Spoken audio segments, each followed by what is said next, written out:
පළවෙනි බස් රථයටත් අපි ජපන් තාක්ෂණය උපරිම යොදලා තියෙනවා. ඇයි මේ නව නිපැයුම් කරුවන්ට ලංකාවේ තුල තැනක් නැත්තේ? රජයේ නිලධාරීන් පිටිපස්සේ මම යන්නේ මේ බස් එකක් මේ හැදුවා කියලා ආරංචියට. හරිනම් මේ නිලධාරීන් මෙතනට දැන් එන්න ඕනේ. මැරුණත් හරි තීන්දුව ගත්තා. මේ රිම් එක පවා අපි ආයතනය ඇතුලේ නිෂ්පාදනය කරේ. මේ වීදුරු කොහෙන්ද, එන්ජිම කොහෙන්ද, ඩිෆරන්සලේ කොහෙන්ද, චැසිය කොහෙන්ද කියලා. චැසිය සම්පූර්ණ බඳ සීට් ඒ සියලුම දේවල් අපි නිර්මාණය කරලා තියෙනවා.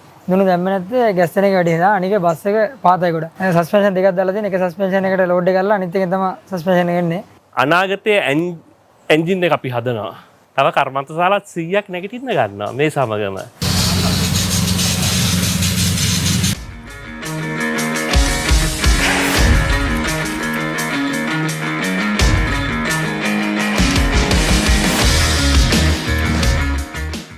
බස් කිව්වම රස කතා ගොඩයි. අද අපි පෙන්වන්න යන්නේ ලංකාවේ නිෂ්පාදනය වෙච්ච අපේම වෙච්ච පළවෙනි බස් රථය. රටින් පිටට යන ඩොලර් ටික නවත්තන්න හිතාගෙන සනිරු සමාගම අපූර්ව නිෂ්පාදනයක් කරනවා. ඒ තමයි ලංකාවේ පළවෙනි වතාවට බස් රථයක් හදන්න උන් සමත් වෙන මාත් එක්ක ඉන්න නිලන්ත දිල්රුක් මැතිතුමා, අධිපතිතුමා සන්ඩෝ සමූහ ව්‍යාපාරේ මම දැනගන්න කැමතියි. ඇයි මේ වගේ දෙයක් කරන්න හිතුනේ? අදහස දෙන්නේ සමන්ත බද්ද ස්වාමීන් වහන්සේ තමයි අර කොළ පාට බස් එක ෆොටෝ එකක් එවලා නිලන්ත මහත්තයා මේක හදන්න පුළුවන්ද කියලා මගෙන් අහන්නේ. මම කිව්වා පුළුවන් ස්වාමීන් වහන්සේ හදලා දෙන්නම් කියලා. ඉතින් මේ අපිට ඒ යන්ත්‍ර සූත්‍ර සියල්ල තියෙනවා, නවීන තාක්ෂණෙත් තියෙනවා. ඊට පස්සේ මේ වගේ බස් එකක් නිර්මාණය කරන්න හැකියාව තිබ්බේ මගේ පුතාගේ පන්තියේ හිටිය බණ්ඩාරනායක විද්‍යාලයේ කවිස්ක කියලා දරුවෙක්. මම අපේ පුතාගේ මාර්ගෙන් ඒ දරුවට කතා කරා. ඒ දරුව ඇතුළු ගම්පහ බණ්ඩාරනායක විද්‍යාලයේ තාක්ෂණ අංශ සිසුන් 7 දෙනෙක් සහ අපේ ආයතනයේ කාර්මික ශිල්පීන් එකතුව නිර්මාණය වෙච්ච බස් රථයක් තමයි මේ සනිරෝ බස් රථය. ඉතින් 100%ක්ම අපේම කියන්න පුළුවන් අපේම බස් රථයක්. අපිට ආඩම්බර වෙන්න පුළුවන් බස් රථයක්. ඉතින් මේ බස් රථය ගැන කතා කරද්දී විශේෂම දේ තමයි අපේ ලංකාවේ තරුණයෝ ඉන්නවා මේ වගේ නව නිපැයුම් කරන්න දක්ෂ. ඉතින් ඔවුන්ට අත දෙන්න පිරිසක් නැති එක තමයි අපිට තියෙන ප්‍රශ්නේ. නිලන්ත නිරුක් මහත්තයා ඔවුන්ට අත දෙන්න තීරණය කරනවා. ඒ නිසා තමයි අපිට අද දවසේ අපේ පිටිපස්සෙන් මේ බස් රථය දකින්නට හැකියාව ලැබෙන්නේ බණ්ඩාරනායක විද්‍යාලයේ ඒ ශිෂ්‍යයන්ට ඒ අත දීම ලැබුණ නිසායි. හැබැයි මේ අත විතරක් දුන්නට මදි. මේ වගේ දෙයක් කරන්න තාක්ෂණය තියෙනවා. සනිරෝ සමූහ ව්‍යාපාරයේ සතුවේ තාක්ෂණය තියෙනවා. අපිට ඒ ගැනත් කියන්න. ඔව් මේ දැන් මේ බස් එක නිර්මාණය කරද්දී අපි සමාජ මාධ්‍ය වල දාදී මගෙන් අහපු එක තමයි වීදුරු හැදුවෙත් මමද කියලා. එන්ජිම හැදුවෙත් මමද කියලා. ඒ සමාජ මාධ්‍යවල ඉන්න කුහක පිරිසට අපි කියනවා අනාගතයේ එන්ජින් එක අපි හදනවා. මේකට පිවිසෙනකම් විතරයි මේ අමාරුව තින්නේ. ඊට පස්සේ මේවා මහ වැඩ වෙන්නේ නැහැ. මේ වීදුරුවත් අපි හදමු. මේ මාත් එක්ක තව කර්මාන්තශාලා 100ක් නැගිටින්න ගන්නවා මේ සමගම. මේක මේ රටේ දෙවන්ත පියවරක්. ඉතින් වීදුරු හදන එන්ජින් හදන කර්මාන්තශාලා අපිම හදමු. හැබැයි මේ බොඩි එක 100%ක් සනිරෝ කර්මාන්තශාලාව ඇතුලේ හදන්න පුළුවන් තාක්ෂණය එතුමාලා සන්නද්ධයි. යකඩ නමන්න ඕන නම් යකඩ නමන්න, යකඩ හැඩ කරන්න ඕන නම් හැඩ කරන්න, ලේසර් වලින් කට් කරන්න ඕන නම් කට් කරන්න, මේ ඕන දෙයක් සනිරෝ එක ඇතුලේ කරගන්නට පුළුවන්. ඒ නිසා තමයි මේ යකඩ වැඩ කෝටියක් කරන්න පුළුවන් හින්දා තමයි මේ වගේ නව නිෂ්පාදනයක් කිසිම ප්‍රශ්නයක් නැතුව කරන්නට හැකියාව ලැබෙන්නේ. දැන් මේ ගත්තොත් බස් රථයක් ගත්තාම අපිට ඔය ලොරි චැසි වලින් එන බස් වල අපි යන්නේ කියනවනේ. හැබැයි මේ බස් එකේ රවුමක් ගිහිල්ලා ආවම හරිම සුව පහසුයි. ඇයි මෙහෙම සුව පහසු බව තියාගන්න ඕනි කියලා හිතුනේ. හරිම ලෝවට හදන්න ඕනි කියලා හිතුනේ. ඒක ගැනත් කියන්න අපිට. මම ලෝකේ රටවල් 40කට ගිහිලා තියෙනවා. ඉතින් අපි අර දූපතකට කොටු වෙච්ච මිනිස්සු ටිකක් හැටියට අපි හිතනවා මේ බස් එකක් කියන්නේ මේ ගොඩාක් උඩ නැගගෙන කිසිම සැප පහසුවක් නැතුව ගැසි අනේක තමයි හයියෙන් යනවා වගේ පේන්න යන. ඔව් ඉතින් හයියෙන් යනවා වගේ පේනවා. නමුත් ඒක ස්පීඩ් එකක් නෑ. දැන් මේක තමයි දැනෙන්නේ වේගය යනවා. ජපන් තාක්ෂණයේ උපරිම මේ පළවෙනි බස් රථයටත් අපි ජපන් තාක්ෂණයේ උපරිම යොදලා තියෙනවා. මේක ඇත්තටම ගැස්සෙන්නේ නෑ මේ බස් රථේ. ඩබල් සස්පෙන්ෂන් දාලා තියෙන්නේ. ඉතින් මේක සියල්ල චැසිය, බොඩිය, වයරින්, සීට් මේ සියල්ල සනිරෝ ආයතනය ඇතුලේ කරේ. අර මේඩ් ඉන් ශ්‍රී ලංකා කියන එක බය නැතුව අපිට කියන්න පුළුවන්. ඒක සනිරෝ කියලා ගහලම තියෙනවා. නව නිපැයුම් කරන්න ලංකාවේ ගොඩක් දෙනෙක් කැමතිනේ. අපි දකිනවා බොහෝ දේවල් ලංකාවේ පටන් ගන්නවා. හැබැයි පටන් ගත්ත තරම් විතරයි අපි කාර් එකක් හදන්න පටන් ගත්තා. ඒක එක තැනක නවතිනවා. තවත් දේවල් හදන්න පටන් ගත්තා. ඒව නවතිනවා. ඇයි මේ නව නිපැයුම් කරුවන්ට ලංකාවේ තුල තැනක් නැත්තේ? මේ බස් එකක් මේ හැදුවා කියලා ආරංචියට හරිනම් මේ නිලධාරීන් එතනට දැන් එන්න ඕනේ. රටේ ජනාධිපතිතුමාට මතක් කරනවා. නිලධාරීන් එවන්න මේ සනිරෝ බස් රථය බලන්න. බලලා මේක චෙක් කරලා මේකේ අඩුපාඩු තියනවාද අර හැමදේම බලලා මේක පාරේ දුවන්න අවසරය දෙන්න. අපි මේක ප්‍රධාන නගරේ ඉඳලා ගමට යන්න කිලෝමීටර් 10-15 ගමට යන්න අන්තාම සුදුසු බස් එකක්. මේකේ මේ බස් රථය මගින් අනතුරු 98%ක්ම නැති වෙනවා රටේ. මේක සාමකාමී බස් එකක්. මේකේ 17 දෙනෙකුට ඉඳගෙන යන්න පුළුවන් රීදුරු නැතුව රීදුරුත් එක්ක 18 දෙනෙකුට යන්න පුළුවන්. එක විට මට පුළුවන් රැකියා 200ක් දෙන්න. මේ බස් රථයට රජයෙන් අවසරය ලැබුණොත් රැකියා 200ක් දෙන්න පුළුවන්. මෙත් එක්කම කර්මාන්ත ශාලා 100 ගානක් නැගිටින්න ගන්නවා. බස් එකක් කිව්වම සාමාන්‍ය ජීවිත ගොඩක් යන තැනක්. ඔබතුමා කිව්වා නගරේ ඉඳන් ගමට යන්න අපිට මේ බස් රථය පාවිච්චි කරන්න පුළුවන් කියලා. මේ වගේ නව නිපැයුමක් කරද්දි මේ සේෆ්ටි ප්‍රොටෝකෝල්ස් නැත්තම් ආරක්ෂාව කියන එක ඉතාමත්ම වැදගත්. මේ බස් රථය බිඳුවේ ඉඳන් හදද්දි කොහොමද මේ ඩයිමෙන්ෂන් ඇතුලේ මේ පැරාමීටර්ස් ඇතුලේ කොහොමද මේ ආරක්ෂාව ගැන සැලකිලිමත් උනේ? ඒ ගැනත් අපිට විස්තර කරන්න. කොහොම ආරක්ෂාවක් ඇතුවද මේ බස් එක හදලා තියෙන්නේ? දැන් ඉන්දියාවෙන් එන සමහර ලොරි තියෙනවා හැප්පුණොත් ඉස්සෙල්ලා හැප්පෙන්නේ ඩ්‍රයිවර්ව. මේකක් නෑ මේක මේ මූුණ අපි මේ සෑහෙන්ඩ පීඩනයකට ඔරොත්තු දෙන්න හදලා තියෙනවා. නමුත් මේක අපි කියන්නේ ගම් ඇතුලේ මේක උපරිම ස්පීඩ් එක අපි කියන්නේ 60යි. මේක පාර වහගෙන නෙමෙයි යන්නේ. පාර තව වාහනයකට ඉඩ තියෙනවා. සෑහෙන ඉඩ ඉතුරු කරන විදියට සෑහෙන තව වාහනයකට ඉඩ ඉතුරු කරනවා. අනික මේක තෙල් වියදම ගොඩක් අඩුයි. බස් එකක් හැදුවා. ඉදිරි වැඩපිළිවෙලක් ඇති. තරුණෝ පිරිසක් එකතු කරගෙන තියෙනවා. ඒ පිරිසත් එක්ක මොනවද ඊළඟට කරන්න බලාපොරොත්තු වෙන්නේ? තව දේවල් හදනවද? මේ නිෂ්පාදනය තව වැඩි දියුණු කරනවද? නැත්නම් රජයේ නිලධාරීන් පිටිපස්සේ යනවද මේකට අප්‍රූවල් එක ගන්න? රජයේ නිලධාරීන් පිටිපස්සේ මම යන්නේ නැහැ. මොකද මට ගොඩාක් අය මම හිතා 300ක් කිව්වා නිලත්ත මහත්තයා යන්න එපා. ඔය මිනිස්සු කවදාකවත් අවසර දෙන්නේ නැහැ. මොනවා හරි පිටරටින් ගියලා මොනවා හරි ජරාවක් ගන්න බලාගෙන ඉන්න මිසක් ජනාධිපතිතුමාට මේ පණිවිඩය යන්න ඕනේ. ජනාධිපතිතුමා ගන්න තීරණ කියන නිලධාරීන්ට යන්න කියලා අන්න සනිරෝ එකෙන් බස් රථයක් හදලා තිනා ගිහිල්ලා ඒකට අවසර දෙන්න කියලා. අන්න එහෙම රටට නායකයෙක් මේ රටට ඉල්ලන්නේ. ඒක තමයි සිස්ටම් චේන්ජ් එක.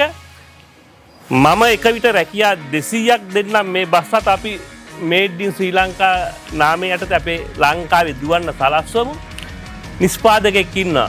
ඒ පළවෙනි බස් එක අනාගතයේ අවුරුදු 5ක් යනකොට අපි ලෝකේ හොඳම බස් එක හදමු. ටොයෝටා සමාගමෙන් දැන් ඊළඟට දාන බස් එක තව අවුරුදු 5ක් යනකොට අපි හදමු. තීන්දුව ගන්නයි නායකයෙක් ඕනේ. වෙන දෙයක් කරන්න ඕනේ නැහැ. බය නැතුව තීන්දුව ගන්න ඕනේ. ඉස්සර ආදි කාලේ රජවරු තීන්දුව ගන්න බය වුණේ නැහනේ. මැරුණත් හරි තීන්දුව ගත්තා. සන්ඩ්‍රෝ ආයතනයේ සතුව තියෙන මේ තාක්ෂණ හැකියාව මේ බස් එකට යොදාගත්ත විදිය ගැනත් අපි පැහැදිලි කරමු. ඒක කොච්චර වැදගත් වුණාද මේ වැඩේ ඉවරයක් කරන්න? මේ සියල්ලම මේ බස් එකේ සියල්ලම ලෙස තාක්ෂණයෙන් කරලා මේ නමට එනකම්මනේ. මේ නමට මේ නමත් ලෙස මැෂින් එකේ කැපුවා. මේ සියල්ලම ලෙස මේ රිම් එක පවා අපි ආයතනය ඇතුලේ නිෂ්පාදනය කරේ. එතකොට අපිට පිටින් ගේන්නුනේ මේ ලයිට් දෙකයි වීදුරුවයි එන්ජින් එකයි විතරයි. අනාගතේ ඒකත් අපි කරමු. මේ ලොකු වැඩේ කරපු පුංචි සෙට් එක මාත් එක්ක ඉන්නවා. පුංචි කිව්වහම මේ සයිස් එකෙන් නෙමෙයි වයසෙන් පුංචි සෙට් එක අවුරුදු 21 22 කට්ටිය තමයි ඔක්කොම ඉන්නේ. කවිෂ්ක මාදව කට්ටියගේ සැලසුම් කරුවා, නිපැයුම් කරුවා, නව නිර්මාණ ගණනාවක් හඳුන්වා දීලා තියෙනවා. ගම්පහ කෙනෙක් නම් අනිවාර්යෙන් දන්න පේන නව නිර්මාණ කරපු බණ්ඩාරනායක විද්‍යාලයේ ආදි ශිෂ්‍යයෙක්. කවිෂ්ක කියන්නකෝ. ඒ බස් එකක් හදන්න ඕනේ කියලා හිතුවේ. දෙයනේ කාර් හදලා ওই දේවල් හදලා බස් එකක් හදන්න ඕනේ කියලා හිතුවේ. ඇයි අන්තිමට? සනිරෝ අදිතුමා මට කතා කරලා කිව්වා මේ මන්දායි හාමුදුරුවෝ මේ ෆොටෝ බස් එකක් පෙන්නවා කියලා. ඔව් මේක හදන්න පුළුවන්ද කියලා. ඊට පස්සේ මං කිව්වා මේ හදමු කියලා. ඊට පස්සේ තමයි හදන්න පටන් ගන්නේ. හරි දැන් බස් එකක් කිව්වහම අපි ලංකාවේ නව නිපැයුම් දැක්කම ගොඩක් දුරට දකින්නේ මේ සාමාන්‍ය බොඩි එක විතරක් හදනවා. එතකොට ඒකනේ මේ කට්ටිය අහන්නේ වීදුරු කොහෙන්ද, එන්ජිම කොහෙන්ද, ඩිෆරන්ෂල් එක කොහෙන්ද, චැසිය කොහෙන්ද කියලා. හැබැයි මේක එහෙම නෙමෙයි. මේකේ සෑහෙන දේවල් ටිකක් 100%ක් යකඩෙන් හදපු හැමදේම ලංකාවේ හදලා තියෙන. ඒක ගැනත් කියන්න අපිට උස්තාද. මේක අපි සම්පූර්ණ චැසිය එකම ප්ලේට් වලින් නමලා සී චැනල් එක කරලා නමලා සියලුම දේවල් සන්ඩ්‍රෝ ආයතන තුළ තමයි නිර්මාණය කරලා තියෙන්නේ. ඒ වගේම දැන් එන්ජින් එක අපිට හදන්න ඒ තරම් දක්ෂ නැහැ. ඒ ගැන ඇත්ත කතාව. ඒතර ඒ වගේ දේවල් වල හැබැයි අනාගතයේ දවසක හදනවනේ. හදන්න පුළුවන්. ඒ වගේ දේවල් වලට කඩ ඒ කියන්නේ ගන්න එක ලාභයි. ඒ වගේ දෙයක් විතර අරන් දෙන වීදුරු ඒ විතරයි. චැසිය සම්පූර්ණ බඳ සීට් ඒ සියලුම දේවල් අපි නිර්මාණය කරලා තියෙනවා. මේ බස් එක හොඳට වැඩ කරනවා. හරි පහසුවෙන් යන්න පුළුවන්. සාමාන්‍යයෙන් මේ මම නැගලා යන සාමාන්‍ය බස් එක යනවට වඩා කවිෂ්කගේ බස් එකේ අද නැගලා යද්දි සෑහෙන සුව පහසුව තිබුණා. මේ ගැන සහ හැසිරවීම. මොකද පිටින් ගත්ත එන්ජින් එක ගන්න. මේකත් එක්ක මේ හැසිරවීම තියාගන්න එපා. ඩයිමෙන්ෂන් ටික හරියට තියාගන්න එපා. ඒ ගැන කොච්චර සැලකිලිමත් වුණාද? මේකේ ඩබල් සස්පෙන්ෂන් තමයි දාලා තියෙන්නේ. ඒ කියන්නේ සාමාන්‍යයෙන් බර වාහන වලට දුනු දාන්නේ ගොඩක් කියලාට. දුනු දැම්ම නැත්නම් ගැස්සෙන එක වැඩි වෙනවා. අනික බස් එක පාතයි ගොඩ. එතකොට ග්‍රවුන්ඩ් ක්ලියර් අඩුයි. එතකොට ඒ පොඩි ප්‍රමාණයක් ඇතුළත අපිට ඒ ගැස්සීම් පාලනය කරගන්න. එතකොට දුනු කොළ දාලා ඒඩේ කරන්න බෑ. ඒක ඒ කියන්නේ එතකොට ගැස්සෙන වැඩි වෙනවා. එහෙනම් තමයි සස්පෙන්ෂන් දාලා තියෙන්නේ. සස්පෙන්ෂන් දෙකක් දාලා තියෙන. එක සස්පෙන්ෂන් එකට ලෝඩ් එක කරලා අනිත් එකෙන් තමයි සස්පෙන්ෂන් එක එන්නේ. ඒ විදිහට තමයි සස්පෙන්ෂන් පද්ධතිය ක්‍රියාත්මක වෙන්නේ. මේ බස් එකේ දිග අඩි 22ක් එනවා. පල්ල අඩි 5මාරක් එනවා. එතකොට ලොකු දිගක් ඒතකොට අපිට ළඟ හරව ගන්න අමාරුයි. එහෙන් ඒකට අපි කරලා තියෙන පිටිපස්සේ රෝද දෙකයි ඉස්සර රෝද දෙකයි බස් එක මැද්දට වෙන්න ගොඩක් අරගෙන තියෙනවා. එතකොට අපිට ළඟ හරව ගන්න පුළුවන්. ඒ වගේම ඉස්සරහා රෝද දෙක කැපෙන ප්‍රමාණය පොඩ්ඩක් වැඩි කරලා තියෙනවා. එතකොට ටයර් සයිස් එක ගැන කිව්වොත් ඉස්සරහා 16 පිටිපස්ස 12. මේ සෙට් එක තමයි මේ දෙයට උදව් කරේ. සෑහෙන උදව්වක් දුන්නා. කට්ටිය ගැනත් කියමු. නැත්තම් තරහ වෙන්නේ. මේගොල්ලෝ කතා කරන්නේ නැහැ. කවිෂ්ක විතරයි කතා කරන්නේ. ඒ නිසා මේගොල්ලෝ ගැනත් කියමු. තනි නිර්මාණය නෙමෙයි. මොකද තනියම කොහෙත්ම මේ නිර්මාණ කරන්න බෑ. සන්ඩ්‍රෝ එකේ ඒ ලොකු සහයෝගයක් හම්බුනා. ඒක ලේසර් කටින් කරලා ඒ සියලුම දේවල්. ඊට පස්සේ කපන කෑලි අපේ කට්ටිය නමලා පේන්ට් කරලා ඒ අදාළ තැන් වලට හයි කරලා ඔක්කොම කරේ මේ කට්ටිය තමයි. ඒකේ වයරින් එක පේන්ට් එකේ සියලුම දේවල් මේ කට්ටිය තමයි කරේ. මේ දේවල් කරන්න ඕන කියලා කොහෙන් හරි ගැම්මක් එන්න ඕන. කොහෙන් හරි පටන් ගැම්මක් තියෙන්න ඕන. ඒ පටන් ගද්දි උදව් කරපු කට්ටිය, ඒ වගේම තමයි මෙතනට එනකම් මග පෙන්නපු කට්ටිය අපිට මතක් කරන්න. ඉස්සෙල්ලාම 7 වසරේ තමයි නිර්මාණ කරන්න පටන් ගන්නෙ. ඒකට තරංග සර් 4ේදී 7 වසරේ. 7 වසරේදී. ඒ ඉස්සෙල්ලා වාහනේ හදන 5 වසරේදී. දැනට වාහන 13ක් හදලා තියෙනවා. ඒ තරංග සර් තමයි 7 වසරේ ඉඳන් ඒ නවනිවම් වලට ඒකන් ගිහලා අපි ඒ දේවල් වලට සහයෝගය ලබා දෙන්නේ. ඒත් එක්කම තමයි ජාත්‍යන්තර ජයග්‍රහණත් ලබාගෙන තියෙනවා. ඒ වගේම ඊට පස්සේ තමයි මේ සන්ඩර්ගේ මේ අධිපතිතුමා හම්බුනේ. සාමාන්‍ය කෙනෙක් මේ වගේ දෙයකට වියදම් කරන්න කැමති නැහැ.